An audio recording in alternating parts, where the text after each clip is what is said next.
Every business tries to reduce its energy costs. Mining operations, data centers, manufacturers, they negotiate fixed-rate contracts, hedge against price spikes, and lock in predictable supply. Volatility is a risk that is managed, but Bitcoin mining inverts that logic. A Bitcoin miner has one input, electricity, and one output, Bitcoin. The operation runs the same whether power costs $10 per megawatt hour or 80, which means the entire margin lives in the spread, and it's maximized by finding the cheapest possible power. The cheapest power is almost always power that nobody else wants. It's stranded energy, energy generated in locations too remote to connect to major demand centers, or produced in excess of what the local grid can absorb. Historically, that energy was wasted.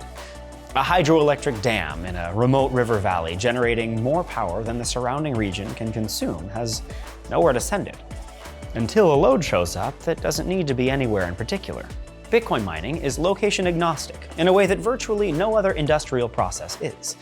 The mining hardware can be shipped where the power is, and output, Bitcoin, travels over the internet. There's no raw material to transport, no finished good to ship, no reason to be near a customer.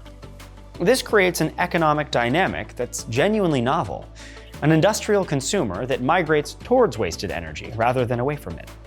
And because miners can curtail instantly, they can also act as shock absorbers on the grid, running hard when power is cheap and abundant, backing off when demand spikes and grid operators need relief. No other industry operates this way. Manufacturing can't pause mid-process. Data centers serving live applications can't go dark. Bitcoin miners can, and that flexibility has real economic and grid value.